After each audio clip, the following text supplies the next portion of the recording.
সুপ্রিয় দর্শক শ্রোতা সবাইকে শুভেচ্ছা। সিডনিতে এখন বিকেল, বাংলাদেশের সকাল। বাংলাদেশ এবং ভারতের দর্শকদের সুপ্রভাত। আ বাংলাদেশে এখন যে ভারত বিরোধী সরকার ক্ষমতায় আছে, সেই সরকারের যে উপদেষ্টা খুব আনন্দের সঙ্গে গতকালকে একটা ফেসবুক পোস্টে উল্লেখ করেছেন ভারতের সঙ্গে এই চুক্তি তারা বাতিল করেছেন। আসল কাহিনীটা কি এ ব্যাপারে? এ ব্যাপারে আমাদের প্রিয় একজন সহকর্মী অল ইন্ডিয়া প্রেস ক্লাবের সভাপতি গৌতম লাহিড়ী, তার সঙ্গে আমরা কথা বলবো। গৌতম দা, আপনাকে শুভেচ্ছা। ধন্যবাদ, শুভেচ্ছা এবং সকলকে দীপাবলির শুভেচ্ছা। এবং ভারতে এখনো যদি বলা যায় যে 12টা এখনো বাজেনি, ফলে এখনো সুপ্রভাত। এবং দীপাবলি নিয়ে আপনারা কাল খুবই একটা আলোর উৎসব নিয়ে ব্যস্ত ছিলেন। বাংলাদেশ ভারত সম্পর্কে আলো যে পড়ছে না তা লক্ষ্য করছেন নিশ্চয়ই। হ্যাঁ, দীপাবলির উৎসবটা আসলে হচ্ছে যে অন্ধকারের বিরুদ্ধে আলোর যুদ্ধের উৎসব। তো আমরা চাই যে বাংলাদেশে ও ভারত বাংলাদেশ সম্পর্কে যে অন্ধকারময় পরিস্থিতি সেটা কেটে যাক এবং সেটা আলোকময় হয়ে উঠুক এবং আলো জাগুক প্রত্যেকের মনে। সেটাই আর কি কামনা। তো এখন দুর্ভাগ্যের বিষয়, সেটা এখন বর্তমান পরিস্থিতি তা নয়। কিন্তু আশা করি একদিন না একদিন নিশ্চয়ই এই সম্পর্ক আলোকময় হয়ে উঠবে। এ বিষয়ে কোনো সন্দেহ নেই। এই চুক্তিগুলো বেশ পুরনো এবং এই চুক্তিগুলো আগাচ্ছে না। গত ১ বছরের বেশি সময় ধরে সবাই লক্ষ্য করছেন সেটা। এবং ভারতের আর্থিক অর্থায়নে এই চুক্তিগুলোর কাজ শুরু হয়েছিল বা হওয়ার কথা ছিল। এতদিন পরে এসে এগুলা এইভাবে বলা, এখানে আরেকটা গুরুত্বপূর্ণ তথ্য হচ্ছে যে বাংলাদেশের পররাষ্ট্র উপদেষ্টা যিনি, তাকে এই ব্যাপারে জিজ্ঞেস করা হয়েছিল। তিনি এবার এ ব্যাপারগুলো মন্তব্য করতে রাজি হননি। আপনি ভারত বাংলাদেশ সম্পর্কের দীর্ঘদিনের পর্যবেক্ষক। আপনি কিভাবে দেখেন বিষয়টাকে? এই ঘটনাটা তো অস্বাভাবিক কিছু নয়, এটা স্বাভাবিক। তার কারণ হচ্ছে যেগুলো ভারতের অর্থায়নে অর্থাৎ লাইন অফ ক্রেডিট এর মাধ্যমে বাংলাদেশের যে প্রকল্পগুলি পূর্বের যে ৫ই আগস্টের আগের যে সরকার যেগুলো উভয়ের সম্মতিতে স্বীকৃত হয়েছিল বা গ্রহণ করা হয়েছিল, সেইগুলোর কাজ তখন চলছিল। কিন্তু ৫ই আগস্টের ঘটনাবলীর পর কার্যগুলি স্থগিত হয়ে যায় এবং তার একটা বড় কারণ হচ্ছে যে বহু ভারতীয় কর্মী তারা সেখানে কাজ করতেন। তারা ভয়ে অনেকেই তারা দেশ ছেড়ে বাংলাদেশ ছেড়ে ভারতে পালিয়ে আসেন এবং অনেকেই এখনো মনে করছেন যে বাংলাদেশের পরিস্থিতি সেরকম স্বাভাবিক নয়। নানা ধরনের সংবাদ প্রকাশিত হচ্ছে এবং ভারত থেকে যারা যান সাধারণত কাজ করতে অধিকাংশই তাদের পরিচয় হিন্দু ধর্মাবলম্বী। তার সঙ্গে হিন্দু ধর্ম পালনের কোনো সম্পর্ক নেই। কিন্তু জন্মগতভাবে তারা হিন্দু। এখন তাদের উপর কোনো আক্রমণ হবে কি হবে না এই আশঙ্কায় অনেকে যেতে চাইছেন না। যেন বহু প্রকল্পের কাজ আটকে গিয়েছে। এতে অবশ্য আমি বলব ২ দেশের মানুষই ক্ষতিগ্রস্ত হচ্ছেন। কিন্তু যেটা একটা বড় কারণ যেটা দেখা দিয়েছে সেটা হচ্ছে যে আমাদের ভারতের সরকারের ধারণা ছিল যে একটা নির্দিষ্ট সময়ের পর বাংলাদেশে আবার স্বাভাবিক অবস্থা ফিরে আসবে। অর্থাৎ একটি নির্বাচিত সরকার প্রতিষ্ঠিত হবে। কিন্তু এখনো পর্যন্ত আমরা দেখছি সে একটা অন্তর্বর্তী সরকার এবং নানাবিধ টানাপোড়েন চলছে। কোনো ঘোষণা ঠিকই হয়েছে যে ফেব্রুয়ারির গোড়াতে হতে পারে নির্বাচন। কিন্তু সে ব্যাপারে কোনো নিশ্চিত হওয়া এখনো যাচ্ছে না। ফলে যে অর্থ ভারত থেকে দেওয়া হবে, ভারত থেকে যে অর্থ দেওয়া হয়, সেই অর্থটা ভারত সরকারের ভারতীয় করদাতাদের টাকায় তার কোষাগারে যে অর্থ যায়, সেই কোষাগার থেকে অর্থটা যায়। ফলে প্রত্যেকটা অর্থাৎ প্রত্যেকটা টাকার তার একটা হিসাব ভারত সরকারকে পার্লামেন্টে দিতে হয়। জবাবদিহি করতে হয় যে এই টাকাটা গিয়েছিল, এই টাকাটা যেজন্য অনেক সময় প্রতি বছর যখন বাজেট পেশ হয়, সেই বাজেট পেশের সময় কোন বিদেশি রাষ্ট্রকে আর্থিক সহায়তা বা এলওসি দেওয়া হয়েছে তার একটা তালিকাও কিন্তু প্লেস করা হয়, টেবল করা হয় পার্লামেন্টে। এই টেবল থেকে অনেক সময় আমি নিজেও অনেক সংবাদ পড়েছি।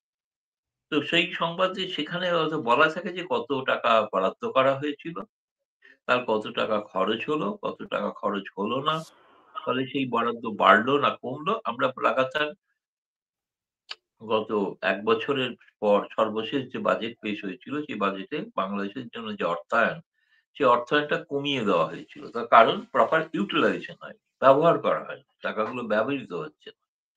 ব্যবহৃত হচ্ছে মানে সেই প্রকল্পের কাজ স্থগিত হয়ে আছে। ফলে শেষ পর্যন্ত ভারত সরকার সিদ্ধান্ত নিয়েছিল যে বেশ কিছু প্রকল্প যেগুলো আ খুব জরুরি নয়, যেগুলো ভবিষ্যতে হয়তো কাজে দিতে পারে, সেই প্রকল্পগুলোকে, যে তালিকা হয়তো তোমার কাছে আছে, সেই প্রকল্পগুলোকে স্থগিত করে দেওয়া হয়েছে। স্থগিত করে দেওয়া হয়েছে কারণ আর অর্থায়ন করা হচ্ছে না। সেই কারণেই বাংলাদেশ সরকার হয়তো ঘোষণা করেছেন বা তার উপদেষ্টা ঘোষণা করেছেন সেই প্রকল্পগুলোকে আপাতত বাতিল বলে ধরে নিতে হবে। বাতিল তো ধরে নিতেই হবে। তার কারণ হচ্ছে কোনো টাকা দেওয়া হয়নি। টাকা দেওয়া হয়নি একটাই কারণে, এই গ্যারান্টি কে নেবে এই টাকার? অর্থাৎ এগুলো তো এলওসি, লাইন অফ ক্রেডিট, মানে ঋণ প্রকল্প। অর্থাৎ খুব নামমাত্র সুদে হলেও ১% সুদে সাধারণত বাংলাদেশকে দেওয়া হয়ে থাকে। এই ১% সুদ হলেও মূল টাকাটা তো ভারতকে আবার ফিরিয়ে দিতে হবে। ফলে সেই ফিরিয়ে দেওয়ার জন্য কে দায়িত্ব নেবে? বাংলাদেশে কোনো সরকার আছে বলে তো মনে হয় না। ফলে কে দায়িত্ব নেবেন কেউ জানে না। তো এই অবস্থায় ভারতের করদাতাদের টাকা এরকম নয়-ছয় তো করা যায় না। সেই কারণেই এটাকে আপাতত স্থগিত করে দেওয়া হয়েছে। ভবিষ্যতে কোনো নির্বাচিত সরকার হলে তখন পুনরায় বিষয়গুলো হয়তো আলোচনা হতে পারে। তার সঙ্গে একটা কথা যোগ করে দিই। আজকে আমি বাংলাদেশেরই সংবাদপত্রে বিভিন্ন কাটিং সকালে কেউ আমাকে পাঠান নিয়মিত। তো আমি আজকে দেখলাম তার একটি সংবাদ আছে যে আইএমএফ বলেছে নির্বাচিত সরকার ছাড়া আর কোনো তারা অর্থ সাহায্য করবেন না। করবেন না তো একটাই কারণ, কারণ এই তাদেরও তো বিভিন্ন দেশ থেকে যে সমস্ত রাষ্ট্র যে অর্থ যোগায় তারও একটা দায়বদ্ধতা আছে। তার একটা জবাবদিহি করতে হয় তাকে। ফলে এমন টাকা তো উড়িয়ে দেওয়ার কোনো ব্যাপার নেই। আকাশে কি পদ্মার জলে উড়িয়ে দিলাম টাকা, এরকম তো কোনো ব্যাপার নয়। ফলে সেই কারণেই আ সমস্ত বেশিরভাগ সরকারও, এবং এটা লক্ষ্য করলেই দেখতে পাবে যে যেটা আ এরা ইদানিংকালে মোহাম্মদ ইউনূস ১ বছরের মধ্যে এত অল্প সময়ের মধ্যে এত বেশি বিদেশ সফর করেছেন যে অন্য নির্বাচিত প্রধানমন্ত্রীদের আরেকটু সময় লেগেছে। কিন্তু উনি এখন নির্বাচিত হওয়ার আগেই এত সফর করেছেন, কোন জায়গাতেই তিনি কোন প্রধানমন্ত্রী রাষ্ট্রপ্রধানের সঙ্গে কোন বৈঠক করতে পারেন। ইতালি, ফ্রান্স, যুক্তরাজ্য। আর ট্রাম্পের সঙ্গে একটা ছবি ঢালাওভাবে, কিন্তু খুব বেশি আর নিজেরাও প্রচার করেন।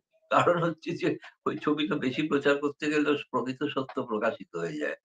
সেই কারণে আমি বলছি না ছবিটা জাল, তা বলছি না। ছবিটা সঠিক। কিন্তু সেরকম কাহিনী অনেক আমি অনেক জায়গায় বলেছি, আর নতুন করে আর এটা পুনরাবৃত্তি করতে চাই না। ফলে আমার কাছে যেটা মনে হয়েছে যে বাংলাদেশের যে তৃতীয়ত যেটা সবথেকে বেশি ভারতীয়দের, মানে ভারত সরকারের উপর প্রবল একটা চাপ তৈরি হয়েছে, সেটা হচ্ছে যে সেই যে জুলাই আন্দোলন কি আগস্ট আন্দোলন, যে শেখ হাসিনাকে সরিয়ে দেওয়া, অপসারণের আন্দোলন। সেই আন্দোলনটা করতে গিয়ে ভারতের হাই কমিশনকে কেন আক্রান্ত হতে হয়? ভারতের সাংস্কৃতিক কেন্দ্রকে কেন পুড়িয়ে দেওয়া হয়? সেটা কি বাংলাদেশ সরকার কি তার জন্য কোন দুঃখ প্রকাশ করেছে? তার জন্য কি তারা সেই সাংস্কৃতিক কেন্দ্রকে আবার তৈরি করে দিচ্ছেন? আবার এরপরে কথা বলবেন যে কেন ভিসা দেওয়া হচ্ছে না? ভারতের সাংস্কৃতিক কেন্দ্র, যেটা সাংস্কৃতিক চর্চা কেন্দ্র, যার সঙ্গে রাজনীতির কোনো সম্পর্ক নেই, সেটাকে আপনারা আন্দোলনের নামে পুড়িয়ে দেবেন। আর আপনাদের আমরা আদর করে টাকা পাঠাবো, ভিসা দেবো, এসব হয় কখনো? এগুলো আগে ওইগুলো করে দিয়ে ক্ষমা চান প্রকাশ্যে। ভারত সরকারের একটি প্রতিষ্ঠানকে আক্রমণ করা মানে ভারত রাষ্ট্রের উপর আক্রমণ করা। ভারত অত্যন্ত দয়ালু মনোভাব দিয়েছে যে পাল্টা কিছু করে। এইজন্য ভারত সরকারের উপর চাপ আছে। এজন্য চাপ আছে প্রবল। ভারত সরকার চাইলেও কিন্তু কিছু করতে পারে না। ভারতের মানুষ ক্ষুব্ধ হয়ে আছে। তোমরা তাহলে জানো যে খুব বড়াই করে এই সরকার ঘোষণা করেছিল যে ভারতীয়দের জন্য আমরা, তারা চেয়েছিল তাই ইলিশ পাঠিয়ে দিয়েছিল, পদ্মার ইলিশ। সর্বাধিক কম পরিমাণ ইলিশ এবারে গেছে। কারণ কি? কারণ ভারতের বাজারে চাহিদা নেই। পদ্মার ইলিশকে যে বিষয়টার সঙ্গে আমি কখনোই একমত নই, সেটা করা উচিত না। এই ধরনের সাংস্কৃতিক বিষয়কে নিয়ে রাজনীতির আওতায় আনা উচিত। মানুষ এতটাই ক্ষুব্ধ যে পদ্মার ইলিশকে জঙ্গিদের ইলিশ বলে বলছে। সেজন্য খাচ্ছেন না। আমি বাজারে কলকাতায় ছিলাম দুর্গাপুজোর সময়। বাজারে স্লোগান শুনি, "পদ্মার ইলিশ কেউ খাবেন না।" এটা ভাবা যায়? বাঙালির কাছে অতি প্রিয় একটি সুস্বাদু একটি মাছ, সেটা তারা বলছেন খাবেন না। আমি অবশ্য খেয়েছি। সেরকম কথা না। আমি এখনো খাচ্ছি। কেউ আমাকে দিলে আমি এখনো পাই, কেউ খাই। কিন্তু এই যে মনোভাবটা ভারত বাংলাদেশের সরকার ছাড়াও যেটা মানুষের মধ্যেও একটা তিক্ততা তৈরি হচ্ছে, যে তিক্ততা আগে ছিল না। ফলে এইসব কারণে এখন যদি ভারত সরকার অর্থায়ন দিয়ে বাংলাদেশে যদি কোনো অর্থ যোগান দিচ্ছে বলে যদি কোনো সংবাদ প্রকাশিত হয়, ভারত সরকারের বহু বিপদ আছে। পার্লামেন্টে প্রশ্নের মুখে পড়তে হবে, মানুষ ক্ষুব্ধ হয়ে রাস্তায় নেমে পড়বে। কিন্তু সাহস পাচ্ছে না ভারত সরকার। এবং তার সঙ্গে গৌতম লাহিড়ী, বাংলাদেশের এই পরিস্থিতি শুধু ভারত না, যেমন আপনি আইএমএফ এর কথাটা বললেন, আইএমএফ এর যে ঋণ, ঋণের কিস্তি ছাড় করার ব্যাপার একটা থাকে।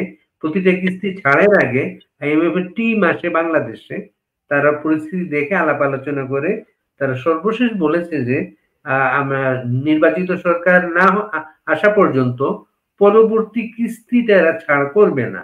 ও বাংলাদেশের এই কিস্তির উপর আরেকটা গুরুত্বপূর্ণ পরিস্থিতি যে রিজার্ভ যে বাংলাদেশে হেলদি রিজার্ভ আছে, কিস্তি আসলে এটা বলা যায় তখন। এটা শুধু আইএমএফ না, জাইকা, জাপানি অর্থ সাহায্যে বাংলাদেশে খুব বড় বড় প্রজেক্ট আছে।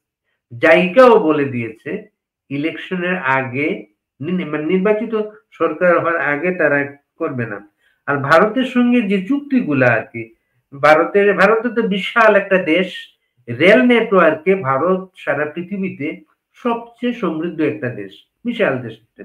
এবং এই চুক্তিগুলোর মাধ্যমে রেলওয়ে অবকাঠামো বাংলাদেশের সঙ্গে, এই অবকাঠামোগুলা 65 সালে ভারত পাকিস্তান যুদ্ধের আগে চালু ছিল, কিন্তু 65 সালে যুদ্ধের পরে এগুলো বন্ধ হয়ে যায় অনেকগুলা। শেখ হাসিনার সরকারের আমলে এর অনেকগুলা নতুন করে চালু হয়েছিল, হচ্ছিল। সেগুলাই কিন্তু এখানে আমি আমাদের দর্শকদের জন্য কয়েকটা প্রজেক্টের নাম উল্লেখ করি, যেটা তারা হয়তো সংখ্যক, যেমন হচ্ছে ত্রিপুরা চট্টগ্রাম রেল সংযোগ প্রকল্প। এটা স্বাক্ষর হয়েছিল 2017 সালে। অভয়পুর আখাউড়া রেল সম্প্রসারণ, এটা 2018 সালে চুক্তি হয়েছে। আশুগঞ্জ আগরতলা করিডোর 2016 সালে। ফেনী নদী পানি ব্যবস্থাপনা প্রকল্প 2019 সালে। কুশিয়ারা নদীর পানি বন্টন প্রকল্প, এটা 2022 কুশিয়ারা নদীর পানি প্রকল্পটা কিন্তু বাতিল বলা হয়নি, বলা হচ্ছে স্থগিত। বন্দরের ব্যবহার সংক্রান্ত সড়ক ও নৌ উন্নয়ন চুক্তি 2018 সালে, এটা বাতিল বলা হচ্ছে। এখানে আরেকটা অগ্রগতি আছে, এই বন্দরের নানা কিছু কিন্তু মার্কিন কোম্পানিগুলোর হাতে তুলে দেওয়া হচ্ছে। এটা নিয়ে বাংলাদেশে একটা স্পর্শকাতর পরিস্থিতি চলছে। ফারাক্কাবাদ সংক্রান্ত প্রকল্পে বাংলাদেশের আর্থিক সহযোগিতা প্রকল্প, এটা 2023 সালের চুক্তি, এটাকে বাতিল করা হয়েছে। সিলেট শিলচর সংযোগ প্রকল্প 2020 সালে, এটা বাতিল। পেট্রোলিয়াম পাইপলাইন সম্প্রসারণ চুক্তি 2019 সালের, এটা বাতিল। ভারতীয় অর্থনৈতিক অঞ্চল মিরেশ্বরাই ও মোংলা ইপিজেডে 2019 সালে, এটা বাতিল। আদানি পাওয়ার বিদ্যুৎ আমদানির চুক্তি, এটা খুবই আলোচিত একটা ব্যাপার, এবং বাংলাদেশের নেতৃত্ব স্বীকার করেছে যেটা অনেক কম টাকায় তারা আনতে পারে, সেটা পুনর্বিবেচনা করা হবে, বাতিল করা হয়নি। গঙ্গা পানি চুক্তি, এটা 1996 সালে, এটা নবায়ন পুনর্বিবেচনা। আর তিস্তার পানি বন্টন চুক্তি যেটা, সেটা বলা হচ্ছে বাস্তবায়নের জন্য আলোচনায়।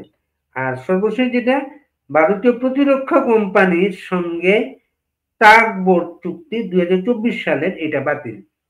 এই রেল যোগাযোগের বিষয়টা বাংলাদেশের সাথে এই যে ট্রেনে বাসে বন্ধ যাত্রীর অভাবে, সেটা এই বিষয়গুলা আহ দীর্ঘমেয়াদী কি নেতিবাচক প্রভাব ফেলতে পারে গৌতম লাহিড়ী? না, তার প্রথম কারণ হচ্ছে ৩ টে মূল যে মানে ট্রেন, যেটা একটা মৈত্রী, বন্ধন এবং যে মিতালি। এই ৩ টে জিনিস মানুষের সঙ্গে মানুষের যোগাযোগকে বৃদ্ধি করছিল, বাড়াচ্ছিল এবং এই চমৎকার ট্রেনগুলি অত্যন্ত জনপ্রিয় ট্রেন ছিল। এবং সেইগুলি বন্ধ হওয়ার একটা বড় কারণ হচ্ছে যে প্রথমত যেহেতু ভারত সরকার এখনো কোনো ভিসা দিচ্ছেন না। সব ভারত থেকে তো বেশি মানুষ যাবেন না। বাংলাদেশ থেকেই মানুষ বেশি আসছেন। তো সেই ভিসা যখন যদি দেওয়া না হয় থাকে, তাহলে সেই ট্রেনগুলো চালিয়ে লাভ কি? সেইজন্যই ট্রেনগুলো চলছে না। কিন্তু এগুলো খুব নিত্য প্রয়োজনীয় কিছু বিষয়। এটা বলে রাখা ভালো যে এই প্রকল্পগুলো বাতিল হয়েছে কারণ হচ্ছে এই প্রকল্পগুলোর কোনো দায় নেই। যেমন একটা ভারত থেকে যে ডিজেল যায়, ভারত থেকে যে বিদ্যুৎ যায় এবং প্রয়োজন অনুসারে কখনো, কখনো কাঁচা সবজিও যায়। সেগুলোর ক্ষেত্রেও অনেক ক্ষেত্রে দেখা গেছে যে ভারতের যে বিদ্যুতের ক্ষেত্রে যে প্রাপ্য যেগুলো পাওনা টাকা সবটা নিয়মিত এই সরকার দিতে পারছেন না, দিচ্ছেন না। তা সত্ত্বেও কিন্তু বিদ্যুৎ পাঠানো হচ্ছে। যার একটা বড় কারণ হচ্ছে যে বাংলাদেশের জন্য এই বিদ্যুৎটা দেওয়া ঠিক হয়েছিল। ফলে এখন বন্ধ করে এরকম তো নয় যে আপনি অন্য কোনো চুক্তি স্থগিত করে দেওয়া যেতে পারে। কিন্তু বিদ্যুৎ সরবরাহ স্থগিত করা যায় না। তার কারণ তাদের যে প্ল্যান্টটা আছে সেই প্ল্যান্টটা কিন্তু তাহলে বসে যাবে। ফলে একদিন না একদিন টাকা দেবে এইটা ধরে নিয়েই বিদ্যুৎ সরবরাহ চলছে, ডিজেল চলছে। সবজির ক্ষেত্রেও তাই হচ্ছে। কিন্তু বাকিগুলোর ক্ষেত্রে যেগুলো মানে যেসব প্রকল্পগুলোর নাম তুমি করে গেলে একেক করে, এগুলোর তো দায় কাউকে নিতে হবে। এই দায় তো এখন এই সরকার তো কোন দায় নিচ্ছেন না। ফলে এই সরকারের দায় নিলেও ভরসা করা যাচ্ছে না। কারণ কবে কখন নানা রকম সংবাদ চলছে। যে কখনো বলা হচ্ছে এরা সব সেফ এক্সিট খুঁজছেন। কারণ কে কোথায় থাকবেন কোন ঠিক নেই। কি নির্বাচন হবে কি হবে না কোন ঠিক নেই। নির্বাচন না হলে কি হবে ঠিক নেই। ফলে এই সমস্ত বিষয় দেখতে গিয়ে কিন্তু যেটা মনে হচ্ছে আরো একটা জটিল পরিস্থিতি তৈরি হয়েছে যেটা নিশ্চয়ই তোমার এই আলোচনায় অবশ্যই আমি ভেবেছিলাম যে প্রকল্প চুক্তি স্থগিত এটা তার বড় কারণ। নিঃসন্দেহে একটা বড় বিষয়। কিন্তু তার সঙ্গে একটা বড় বিষয় হচ্ছে গতকাল এতকাল বলা হতো ভারত থেকে অসত্য অপপ্রচার করা হচ্ছে বাংলাদেশ নিয়ে। কালকে ৬ টি আন্তর্জাতিক মানবাধিকার সংগঠন একসঙ্গে মোহাম্মদ ইউনূসকে যৌথভাবে চিঠি লিখেছে। যে ৫ই আগস্টের পর কি ধরনের মানবাধিকার লঙ্ঘন বাংলাদেশে ঘটছে। এই চিত্রগুলো বাংলাদেশের পরিস্থিতি সম্পর্কে কোনো একটা ভালো মেসেজ পুঁজিপতিদের বা লগ্নিকারকদের কাছে দেয় না। লগ্নিকারকরা ভরসা পান না। তুমি তো এইটা বলছো, আমি তো এটাও শুনেছি যে শেষ পর্যন্ত ভারতের জন্য যে ফ্রি ট্রেড জোন যেটা নির্দিষ্ট করা হয়েছিল এলাকা, সেটাও নাকি বাতিল করতে বাধ্য হচ্ছে বাংলাদেশ সরকার। কারণ সেখানে কোনো ভারতীয় বিনিয়োগ যাচ্ছে না, বিনিয়োগকারীরা যাচ্ছেন না। এবং আমি কিছুদিন আগে জানি জাপানের একজন ঊর্ধ্বতন বড় কর্মকর্তার সঙ্গে আমাদের কিছু ভারতীয় সাংবাদিকদের বৈঠক হয়েছিল, কথা হয়েছে, আলাপচারিতা। তারা অত্যন্ত উদ্বিগ্ন বাংলাদেশ নিয়ে। এবং তারা ভাবছেন যে এরকম একটা যে তাদের যে নানা ধরনের প্রকল্প করার কথা ছিল সেটা আদৌ করা যাবে কি যাবে না। এই নিয়ে তারা অত্যন্ত উদ্বিগ্ন। এবং তার সর্বশেষ আমি বলব, যদি আমার মনে হয় যে যদি বলা হয় কফিন, তাহলে কফিনের শেষ পেরে কালকে ৬ টি মানবাধিকার সংগঠন তারা দিয়ে বেড়েছে। এর জবাব তো ইউনূসকে দিতে হবে। এতদিন বলতেন ভারত বলছে, ভারত থেকে অপপ্রচার হচ্ছে, ভারতের টেলিভিশন চ্যানেল এই ৬ টা মানবাধিকার সংগঠন কি ভারতের কথাই এরকম দিয়েছেন নাকি আওয়ামী লীগের কথাই? তারা নিজেদের বিশ্লেষণ করে তথ্য দেখে তারা সরেজমিনে তাদের লোক আছে বাংলাদেশে ঢাকায়। তারা তার তথ্যের ভিত্তিতে তারা এই কথা বলেছে। সাংবাদিকদের স্বাধীনতা হরণ করা থেকে শুরু করে সাধারণ রাজনৈতিক কর্মীদের স্বাধীনতা হরণ করা, রাজনৈতিক কর্মকাণ্ড করতে না দেওয়া। অনেকটা যেন সেই পূর্ব পাকিস্তানের সময়কার চিত্রটা যেন পরিষ্কার হয়ে উঠছে। ফলে ক্রমশ বাংলাদেশ কিন্তু আমার ধারণা আরেকটা ২য় মুক্তিযুদ্ধের পথে চলেছে। কবে কখন হবে আমি জানি না। কিন্তু আমার ধারণা এটা হবে। কারণ বাঙালিদেরকে এভাবে অবদমন করে রাখা যায় না। শীর্ণকায় বাঙালিরা হাতে লড়াই করে তারা সেই স্বাধীন করেছিল। তারা চেহারা বিশাল বপুর আফ্রিকা বা কোনো দেশের মতো নয়। বা ইউরোপ আমেরিকার দেশের মতো বিশাল বপুর চেহারা নয়। এই রোগা পাতলা শীর্ণকায় চেহারার বাঙালি যে লড়ে যে স্বাধীনতা আদায় করেছিল, সেই বাঙালি কিন্তু আবার স্বাধীনতাটা আদায় করবে। এটা আমি বিশ্বাস করি। এই যে ছোটা মানবাধিকার সংগঠনের কথা বললেন, তাদের একজনের সঙ্গে প্রফেসর ইউনূস নিউ ইয়র্কে গিয়ে বৈঠক করেছিলেন এবং তাকে বারবার অনুরোধ বাংলাদেশে এসে তা বেশি বেশি সফর করার জন্য। তারা রেসপন্স করে নাই, তারা বিবৃতি দিয়ে বলেছে সেটা। এবং যখন বাংলাদেশে বলা হচ্ছে আওয়ামী লীগ ছাড়া তারা নির্বাচন করবে, তখন এই বিবৃতিতে অতি দ্রুত সন্ত্রাস দমন আইনে যে আওয়ামী লীগের কার্যক্রম বন্ধ, এই নিষেধাজ্ঞাটা প্রত্যাহারের কথা বলা হয়েছে। রাজনৈতিক বিবেচনায় যত মামলা বাংলাদেশে, এই মামলার আটক সবাইকে মুক্তি দেওয়ার কথা বলা হয়েছে, এবং সংবাদপত্রে সাংবাদিক যারা আটক আছে তাদেরকে মুক্তি দেওয়ার কথা বলা হয়েছে। এগুলো কি হজম করতে পারবে বাংলাদেশ?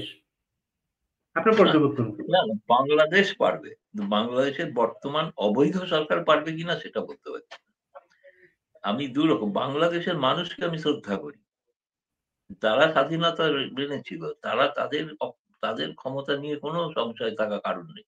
এবং কেউ যেন ভুল না বোঝেন যে তারা খুব মানে চুপ নীরবে রয়েছেন, সহ্য করছেন সবকিছু। সহ্যের একটা সীমা থাকে সবসময়। আরেকটা কথা এই প্রসঙ্গে বলি, এটা যেমন একটা ঘটনা। আরেকটি যুগান্তকারী ঘটনা, সেটা হচ্ছে জুলাই সনদের স্বাক্ষর।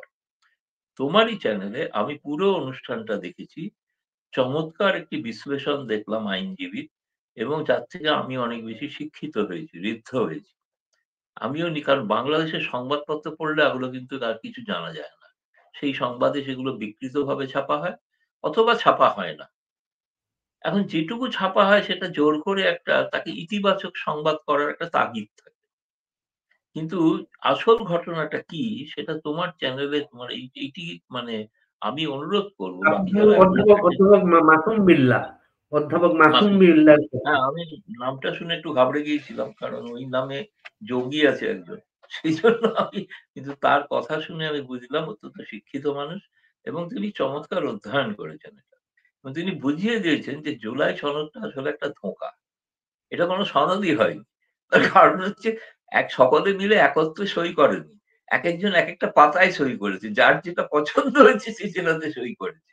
সেরকমই হয়তো এই জুলাই আন্দোলনকারীরাও তাদের পছন্দ যেটা হবে তাতে হয়তো এরকম বিচিত্র একটি সনদ। মানে ওই আমি একবার বলেছিলাম বোধহয় তোমার চ্যানেলে, সুকুমার রায় তাদের পূর্বপুরুষরা, ওদের বাড়ি তোমাদের বাংলাদেশে উপেন্দ্র কিশোর রায়চৌধুরী। সেই সুকুমার রায় ছড়া ছিল না? অজগর কিংবা বকচ্ছপ কিংবা হাঁসজারু, যেসব অদ্ভুত কিম্ভূতকিমাকার জন্তু, যেগুলো হয় না, কাল্পনিক। সেই জন্তুগুলো সেরকমই জিনিস দেখছি আরকি। জুলাই সনদ সেরকমই একটি হাঁসজারু বা তুমি বলতে পারো এরকমই একটা কিছু আরকি। তো এই যে চমৎকার যে প্রথমত যেটা জুলাই সনদ, এটা বাংলাদেশের মানুষের, যেহেতু বাংলাদেশের মানুষের সংবাদপত্র পড়ে বুঝবেন না, সেইজন্য এটা বোঝা উচিত যে এটা একটি ভাঁওতা, এটি একটি ধোঁকা। এটা এক ধরনের ধোঁকা দেওয়া হয়েছে। ১, ২ হচ্ছে মানবাধিকার সংগঠনের সর্বশেষ যে রিপোর্ট, এই রিপোর্টে এই সরকারের পক্ষে আ মানে তাকে অস্বীকার করা, উপেক্ষা করলে কিন্তু তারা কিন্তু আন্তর্জাতিক ক্ষেত্রে কিন্তু স্বীকৃতি হারাতে চলেছেন, হারাবেন। ফলে তাকে একটা কিছু না মানতেই হবে এই ব্যাপারটা। যদি না মানতে পারেন তো মানবেন না, সেটা অন্য কথা। অনেকে অনেক কিছু মানেন না। সেনা সরকার, হিটলার কি সবকিছু মানতেন? মানতেন না। হিটলার মুসলমানির মতো চালাতে চাইলে চালাতে পারেন। কিন্তু হিটলার মুসলমানিও বেশিদিন থাকেননি। তাদেরও অন্ত হয়েছে। তো চমৎকার কথা যে কোন দেশের কোথাও সংবিধানে কখনো লেখা থাকে যে কোন একজন বিরোধী দলের নেত্রী বা নেতা সম্পর্কে সেটা ফ্যাসিস্ট। এটা কি সংবিধানের ভাষা? এটা কি সনদের ভাষা? হাস্যকর আরকি, হাস্যকর। মানে গোটাটাই রাজনীতি করতে গিয়ে রাজনীতিটাও করতে জানেন না। এরকম একটা অবস্থা আরকি তাদের। ফলে আমি সেই কারণে বলব যে একটা পরিবেশ তৈরি হয়েছে বাংলাদেশে আবার ১ বছরের মধ্যেই, যার অন্ত মানে শেষ আমি ১৬ই ডিসেম্বরের মধ্যে দেখতে পারবো হয়তো, আশা করছি। সেটা হচ্ছে এই গোটা ব্যাপারটা মানে ধীরে, ধীরে বাংলাদেশ নামক রাষ্ট্রটা তার সমস্ত প্রতিষ্ঠানগুলো ভেঙে পড়ছে ঝুরঝুর করে বালির মতো। কারণ এটা তাসের দেশের মতো, এবং বালির বাঁধ দিয়ে তৈরি করা হচ্ছে প্রতিরক্ষা। যে বালির বাঁধ ঝুরঝুর করে ঝুরে পড়ছে, এবং একদিন এটা সম্পূর্ণভাবে কোলাপস করবে, যেটা কিন্তু আমাদের পক্ষে, আমি বলব ভারতীয় হিসাবে, এটা আমাদের কাছে খুব উদ্বেগের বিষয় হয়ে দাঁড়িয়েছে। এরকম একটা রাষ্ট্র যার চমৎকার একটি বিকাশ ছিল, পৃথিবীর মধ্যে অন্যতম আ বিকাশশীল রাষ্ট্র বলে স্বীকৃতি পেতে চলেছিল। যাদের মাথাপিছু আয় ভারতের থেকেও বেশি হয়ে গিয়েছিল। যেখানকার সামাজিক সুরক্ষার বিষয়গুলো ভারতের থেকেও অনেক প্যারামিটার এগিয়ে গিয়েছিল। সেইখানে যে আজকে সেই দেশটাকে একটা নরকের পর্যায়ে নিয়ে যাওয়া হচ্ছে। এই নরকের পর্যায়ে যে নিয়ে যাচ্ছে এটার জন্য খুব কষ্ট হচ্ছে আর কি। সব থেকে বেশি কষ্টে আছেন তো বাংলাদেশিরা। ফলে তারা নিশ্চয়ই একদিন না একদিন এর থেকে মুক্তি পাবেন, এই অবস্থার মুক্তি হবে। আশা করব আরকি, এটুকুই বলতে পারি। গৌতম লাহিড়ী 1971 সালে বাংলাদেশের মানুষ বিপদে পড়ে ভারতে গিয়ে আশ্রয় নিয়েছিল। ভারতের সহায়তায় বাংলাদেশের মুক্তিযুদ্ধ হয়েছিল এবং আমরা স্বাধীন একটা দেশ পেয়েছিলাম। এর জন্য আমাদের কৃতজ্ঞতা কাজ করে। আজকে এই পরিস্থিতি এসে বাংলাদেশের আরো একদল নেতা ভারতে আশ্রয় নিয়েছেন বা পেয়েছেন। আপনি একজন ভারতীয় সাংবাদিক, এই কিছুক্ষণ আগে বললেন বাংলাদেশ সম্ভবত দ্বিতীয় মুক্তিযুদ্ধের পথে হাঁটছে বা হতে পারে, এমন একটা আভাস দিয়েছেন। এটাকে কি আপনি মনে করেন উস্কানি হিসেবে দেখা হতে পারে বাংলাদেশে? একটা মানুষ বা একটা জনগোষ্ঠী যদি কোনো কষ্টের মধ্যে পড়ে, তাহলে সেই কষ্ট লাঘব করার জন্য তারা যদি কোনো হাতিয়ার তুলে নেয়, সেটা তাদের ন্যায্য অধিকার, সেটা তাদের মৌলিক অধিকার। এ কথাটা আমাদের ১ম প্রধানমন্ত্রী জওহরলাল নেহেরু বলেছিলেন। যে নিপীড়িত মানুষ তার প্রতিকার করার জন্য সে যদি শোষকের বিরুদ্ধে রুখে দাঁড়ায়, তাহলে একজন ভারতীয় হিসাবে আমাদের তাদের পাশে দাঁড়ানো কর্তব্য। এবং সেই কারণেই ৭১ এ আমরা সেই যুক্তিই কিন্তু দিয়েছিলেন প্রণব মুখার্জি পার্লামেন্টে, যে কেন আমরা বাংলাদেশের পাশে। তো ফলে আজকের মানুষের যে কষ্ট সেটা ভারতীয়রা উপলব্ধি করছেন, ভারত সরকার উপলব্ধি করছেন।